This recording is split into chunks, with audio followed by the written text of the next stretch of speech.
మాజీ ముఖ్యమంత్రి వైఎస్ జగన్మోహన్ రెడ్డి ఈవీఎంలపై చేసిన ట్వీట్ కు కౌంటర్ ఇచ్చారు కడప ఎమ్మెల్యే మాధవిరెడ్డి. ఓటమి అంగీకరించలేని స్థితిలో జగన్ ఉన్నారన్నారు. 2019 ఎన్నికల అనంతరం గుర్తురాని బ్యాలెట్ ఇప్పుడు ఎందుకు గుర్తొచ్చిందో అని సమాధానం చెప్పాలన్నారు. వైసీపీ ప్రభుత్వ హయాంలో వాలంటీర్ల జీవితాలు నాశనమయ్యాయని, తన ద్వారానే వారి జీవితాలు నాశనమయ్యాయని జగన్ ట్వీట్ చేయాలంటున్న కడప ఎమ్మెల్యే మాధవిరెడ్డితో మా correspondent Surendra face to face. మాజీ ముఖ్యమంత్రి వైఎస్ జగన్మోహన్ రెడ్డి సంచలన ట్వీట్ చేశారు. ఈవీఎంలకు బదులుగా తప్పనిసరిగా బ్యాలెట్ పేపర్లు వాడాలి, అప్పుడే జనాలకు నిజం తెలుస్తుందని చెప్పి. ఈ ట్వీట్ మీద మనతో పాటు మాట్లాడడానికి కడప ఎమ్మెల్యే మాధవిరెడ్డి అందుబాటులో ఉన్నారు. ఆమెను అడిగి తెలుసుకునే ప్రయత్నం చేద్దాం. చెప్పండి మేడం, ఈరోజు జగన్మోహన్ రెడ్డి ఎన్నికల ఫలితాల అనంతరం ఈవీఎంల మీద మొదటిసారిగా మాట్లాడారు. అంటే ఇప్పుడు జరిగినటువంటి ఫలితాలను ఉద్దేశించి రాబోయే రోజుల్లో బ్యాలెట్ పేపర్లు తప్పనిసరిగా వాడాలంటారు. దీని మీద మీరేమంటారు? మరి ఈ యొక్క డిమాండ్ని 2019లో ఆయనకు 151 ఎమ్మెల్యేలను ఇచ్చినప్పుడు అప్పుడు ఈవీఎంలు తప్పు లేదంటనా, అప్పుడు బ్యాలెట్ పేపర్లు అప్పుడు అడిగిండకూడదా? మేము 151 మంది ఎమ్మెల్యేలను ఒప్పుకోవట్లేదు, మేము బ్యాలెట్ పేపర్ల మారే పోదామని చెప్పేసి ఆ యొక్క ఫలితాన్ని వాళ్ళు తిరస్కరించి తప్పకుండా వాళ్ళు వెళ్ళిండొచ్చు. ఇది జగన్మోహన్ రెడ్డి గారి మీద ఒక రెఫరెండం ప్రజలు ఇచ్చారు. 2019లో ఈవీఎంలో తప్పులుంటే ఈ రోజు కూడా ఈవీఎంలో తప్పులు ఉన్నాయని ఒప్పుకోమని చెప్పు. అప్పుడు 2019 నుంచి ఆయన అన్యాయంగా ఆయన గెలవకున్నా కూడా ఈవీఎంలు అడ్జస్ట్ చేసుకొని 5 సంవత్సరాల రాష్ట్రాన్ని దహనకాండ చేశాడని ఒప్పుకోమని చెప్పు. ఇదంతా ఊరికే ఆయన మీద ప్రజల వ్యతిరేకతను ఆయన ఇంకా డైజెస్ట్ చేసుకోవట్లేదు అంతే. నేను ఆ రోజే చెప్పినాను, నేను దాదాపు మీరందరూ నన్ను చాలాసార్లు ఇంటర్వ్యూ చేసింటారు. నిశ్శబ్ద విప్లవం వస్తూ ఉంది, ప్రజలు తిరస్కరణ గురి చేస్తున్నారు, జగన్మోహన్ రెడ్డి గారిని తిరస్కరిస్తున్నారని చెప్తున్నాము.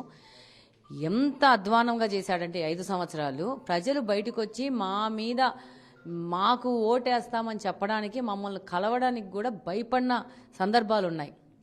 ఆ రోజే నాకు అర్థమైంది, వాళ్ళు సైగలు చేయడం కానీ, లోపల తీసుకుపోయి సైగలతో చెప్పడం కానీ, సీక్రెట్గా చెప్పడం కానీ చెప్తే నిశ్శబ్ద విప్లవం వస్తుంది, కడప నియోజకవర్గంలో కూడా తెలుగుదేశం పార్టీ జెండా ఎగరేస్తూ ఉంది అని చెప్పి ఆ రోజే చెప్పినాం. అందరూ నన్ను ఎద్దేవా చేశారు, తెలుగుదేశం పార్టీ ఏంటి, కడపలో లేవడం ఏంటి, ఇది వాళ్ళగారి గడ్డ అడ్డ అని చెప్పేసేసి. ఏమీ లేదు. 5 సంవత్సరాలు జగన్మోహన్ రెడ్డి గారి ఎంత రాజకీయ ఉగ్రవాదో, ఆర్థిక ఉగ్రవాదో, ఒక అవినీతి పరుడో అనేది ఆయన ప్రూవ్ చేసుకున్నారు. తప్పంతా ఏంటంటే జగన్మోహన్ రెడ్డి గారు వైఎస్ రాజశేఖర రెడ్డి గారి కొడుకని ఒక అభిమానంతో ప్రజలు ఓటేశారు. ప్రజలు ఓటేసి దాదాపు మనకు 5 కోట్ల జనాభా ఉంటే 5 కోట్ల జనాభా నష్టపోయారు. ఈరోజు ఆయన మాట్లాడిన మాటల్లో చివరిగా ఒక మాట ఆ ట్వీట్లోనే నిజం గెలిచిందని చెప్పడంతో పాటు బ్యాలెట్ అయితే నిజం చూపుతుందనే మాట కూడా చెప్తా ఉన్నారు. అంటే ఇప్పటివరకు జరిగిన ఈవీఎంలలో అంటే నిజం బయటికి రాలేదనేనా? నిజమే గెలిచిందే కదా, అందుకే 164 సీట్లను కూటమికి ఇచ్చారు. ఆయన కూడా కరెక్టే చెప్తున్నాడు, నిజం గెలిచిందని ఆయనకు కూడా అర్థమైపోయింది. ఇంకా ఆయనకు మొహం చూపించుకోవడం రాక ఏదో ఒకటి మాట్లాడాలి కాబట్టి ఇప్పుడు ప్రతిపక్ష హోదా కూడా కోల్పోయినాడు. అసెంబ్లీకి వచ్చి మాట్లాడేది కూడా ఏమీ లేదు, అసెంబ్లీకి కూడా రాలేడు. కాబట్టి ఇంకా ట్వీట్లు కదా, ట్వీట్లకి మళ్ళీ రివర్స్ ఏమి ఉండదు కదా, అందుకని ట్వీట్ చేస్తే అయిపోతుంది, మీడియా వాళ్ళకి మా దగ్గరకు వచ్చి మైకులు పెట్టి అడగడానికి ఒక ప్రశ్న ఉంటుందని చెప్పేసి చేస్తున్నాడు అంతే తప్ప. కానీ ఈవెన్ పులివెందల్లో కూడా ప్రజలు ఆయన మెజార్టీ తగ్గించారు. పోయినసారి 90,000 వస్తే ఈసారి 60,000 వచ్చారు. అంటే పులివెందల్లో కూడా మార్పు స్టార్ట్ అయిపోయింది. పులివెందల్లో ప్రజలు కూడా బయటికి వచ్చేసేసి జగన్మోహన్ రెడ్డి గారికి వ్యతిరేకంగా ఓటేయడం జరిగిపోయింది. ఇదంతా అవసరం లేదు. జగన్మోహన్ రెడ్డి గారు ఇంకా నేను ఉన్నాను అనుకుంటున్నారు. జగన్మోహన్ రెడ్డి గారిని ప్రజలు మర్చిపోయినారు, ఎప్పుడో రెఫరెండం ఇచ్చేసినారు. ఇంకా ఈసారి తెలుగుదేశం పార్టీ ఎన్డీఏ కూటమి బ్రహ్మాండమైన పరిపాలన చేసి ప్రజల దగ్గరికి వెళ్ళి ప్రజలకు సేవ చేసేసి, ఇంకా జగన్మోహన్ రెడ్డి అనే మనిషి ఎలాంటోడో ప్రజలు అర్థం చేసుకుంటారు మా పరిపాలనతో. అలాగని ఈరోజు ముఖ్యమైన విషయం ఏంటంటే, ఈ జగన్మోహన్ రెడ్డి గారనే ఈ ఎక్స్ ముఖ్యమంత్రి గారు వాలంటీర్ల జీవితాలు కూడా నాశనం చేసినారు.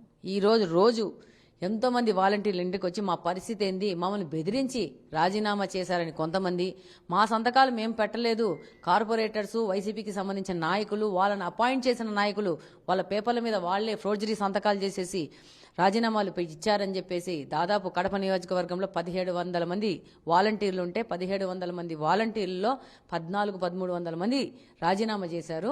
వాళ్ళ పరిస్థితి ఏంది ఫస్ట్ దాని గురించి ట్వీట్ చేయమను.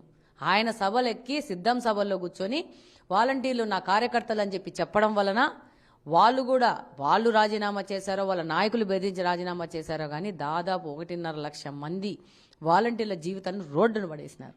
దీని గురించి ఆయన ప్లీజ్ ఆలోచించి ఒకసారి ట్వీట్ చేస్తే బాగుంటుందని నేను కూడా కోరుకుంటున్నాను.